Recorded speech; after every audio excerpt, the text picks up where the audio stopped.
নমস্কার, আর একটা গুরুত্বপূর্ণ আপডেট নিয়ে চলে এলাম। খুব গুরুত্বপূর্ণ ভিডিও। চ্যানেলে ফার্স্ট টাইম দেখলে চ্যানেলটাকে সাবস্ক্রাইব করে বেল আইকনটা টিপে রাখতে হবে লেটেস্ট গুরুত্বপূর্ণ আপডেট পাওয়ার জন্য। আজকে কথা বলবো সিভিক ভলেন্টিয়ারদের নিয়ে।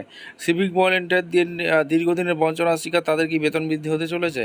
বেতন বৃদ্ধি ও স্থায়ীকরণের দাবি তারা দীর্ঘদিন থেকে জানাচ্ছে। বেতন বৃদ্ধি 21,000 টাকা করার দাবি। যে বাজেট অধিবেশন আছে, বাজেটে কি ভাগ্য ফিরতে চলেছে সিভিক ভলেন্টিয়ারদের? কী আপডেট আসছে আজকে এই ভিডিওতে বিস্তারিতভাবে ব্যাখ্যা করবো। চ্যানেলে ফার্স্ট টাইম দেখলে চ্যানেলটাকে সাবস্ক্রাইব করে বেল আইকনটা টিপে রাখতে হবে লেটেস্ট গুরুত্বপূর্ণ আপডেট পাওয়ার জন্য।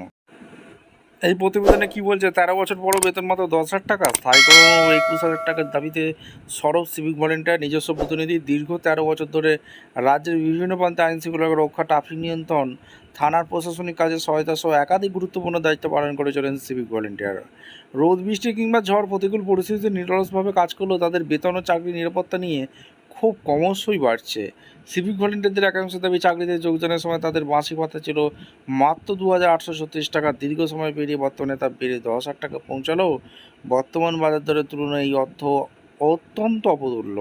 কর্মীদের অভিযোগ, অনেক ক্ষেত্রে নির্ধারিত সময়ের চেয়ে বেশি সময় দায়িত্ব পালন করতে হয়, অথচ সেই অনুযায়ী পারিশ্রমিক বা অন্যান্য সুবিধা মেলে না। তাদের বক্তব্য, স্থায়ী পুলিশ কর্মীদের সঙ্গে কাঁধে কাঁধ মিলিয়ে কাজ করলেও চাকরির ক্ষেত্রে এখনও অস্থায়ী অবস্থানেই থাকতে হচ্ছে, ফলে ভবিষ্যৎ নিরাপত্তা, পদোন্নতি, পেনশন এবং অন্যান্য সামাজিক সুরক্ষার সুবিধা থেকে বঞ্চিত হচ্ছেন তারা। বর্তমানে সিভিক ভলেন্টিয়ারদের কিছু নির্দিষ্ট ছুটি, উৎসবকালীন এককালীন আর্থিক সহায়তা পেরোতা পর্যাপ্ত নয় বলে তারা মনে করছে।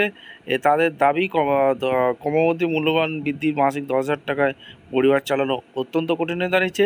রাজ্য জুড়ে জোর দাবি। এই পরিস্থিতিতে রাজ্য জুড়ে সিভিক ভলেন্টিয়ারদের মধ্যে চাকরি স্থায়ীকরণ এবং ন্যূনতম 21,000 টাকা মাসিক বেতন তাদের দাবি জানাচ্ছে।